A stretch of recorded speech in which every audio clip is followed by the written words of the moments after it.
Friends, मैं ऋषि sir. आइए आज ट्रांसफॉर्मेशन ऑफ सेंटेंसेस में अगले पार्ट की ओर बढ़ते हैं। अगला पार्ट हमने लिया है ट्रांसफॉर्मेशन ऑफ कंडीशनल सेंटेंसेस।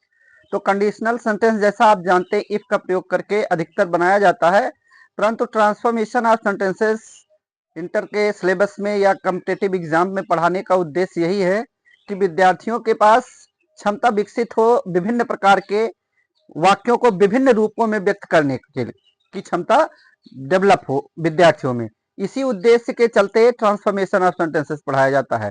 तो ट्रांसफॉर्मेशन ऑफ सेंटेंसेस आज कंडीशनल का जो पार्ट है आपका, कंडीशनल वाक्य जैसा कि दो क्लास में बनता है, एक क्लास शर्त और उसको पूरा करने के लिए दूसरी क्लास, इस प्रकार से दो क्लास का प्रयोग करके कंडीशनल सेंटेंसेस बनाया जाता है।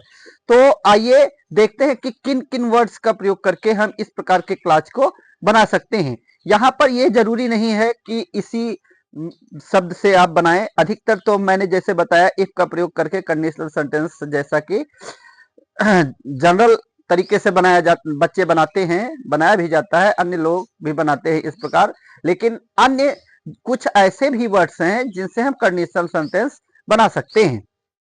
आइए उन शब्दों को देखते हैं। इफ तो मैंने अभी बताया, unless, in case, and, should, had, provided, supposing, only if, इस प्रकार इन सभी शब्दों का प्रयोग करके हम बना सकते हैं। इंपरेटिव मोड का भी प्रयोग करके हम कभी कभी इस प्रकार के कंडीशनल सेंटेंस बनाते हैं। कंडीशन का अर्थ होता है शर्त दिखाना। तो शर्त दिखाने के लिए जिस प्रकार से अभी यहाँ पर देखते हैं किस प्रकार मैंने विभिन्न वर्डों का प्रयोग करके इसी वाक्य को अलग अलग तरीके से कंडीशनल वाक्यों को व्यक्त करके दिखाया है। यहाँ पर आइए देखते हैं। इस प्रकार आप भी व्यक्त कर सकते हैं और आप जो उद्देश्य है ट्रांसफॉर्मेशन पढ़ने का, उस उद्देश्य के अंतर्गत कि आपके अंदर ढेर सारी जानकारी हो, वाक्यों को अलग अलग रूपों में एक ही वाक्य को व्यक्त करने की, यही उद्देश्य के अंतर्गत यह ट्रांसफॉर्मेशन आपको पढ़ना है। और यहाँ पर देखते हैं, इफ पढ़ना प्रारंभ करते हैं किस प्रकार से अलग अलग तरीके से इन वर्ड्स का प्रयोग करके हम कंडीशनल को व्यक्त कर सकते हैं। If you work hard you will pass. अब यहाँ पे यदि तुम परिश्रम करोगे तुम पास हो जाओगे, ऐसा अर्थ है। इसी वाक्य को unless you work hard you will not pass, यदि तुम परिश्रम नहीं करोगे तो तुम नहीं पास होगे। बात एक ही है कि परिश्रम करोगे तभी पास होगे, उसका भावार्थ चेंज नहीं हुआ है। Work hard and you will pass, कठिन परिश्रम करो और तुम पास हो जाओगे। यहाँ एंड से जोड़ दिया गया है, इंपरेटिव मोड का प्रयोग किया गया है। इस प्रकार से भी आप वाक्य को बना सकते हैं। Should you work hard you will pass, यहाँ पर भी वही अर्थ है कि अगर तुम कठिन परिश्रम करोगे तुम पास हो जाओगे।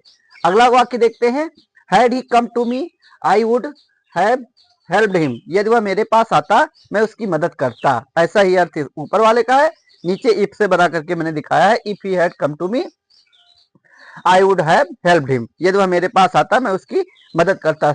इसका अर्थ भावार्थ दोनों का सेम ही है, बनाने का तरीका अलग है बस। तो आपको यही सीखना है कि विभिन्न तरीकों से आप कंडीशनल सेंटेंस बना सकते हैं। इस पार्ट के अंतर्गत आपको यही सीखना है। अगला, in case you support me I will make ये प्रोटेस्ट।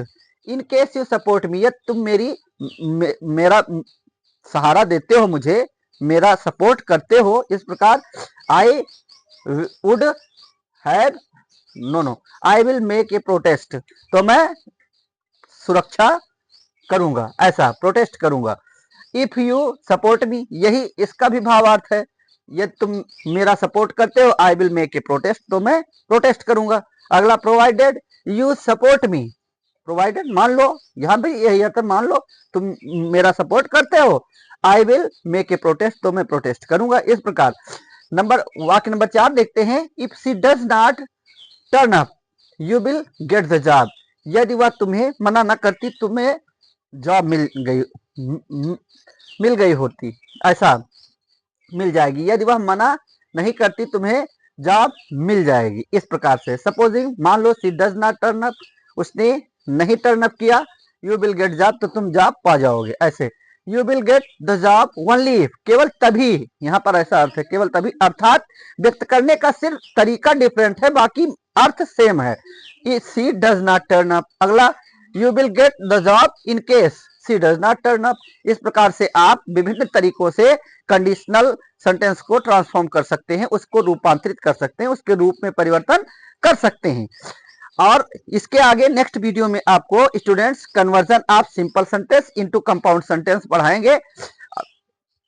ऐसे ही विभिन्न सब्जेक्ट में, जैसे हिंदी है, अनिवार्य संस्कृत है, व्याकरण है हिंदी का, और अंग्रेजी का ग्रामर 9 से 12 तक सारे टेक्स्ट से रिलेटेड सिलेबस प्राप्त करने के लिए मेरे channel English Hindi study hub को सब्सक्राइब करें। Thank you student.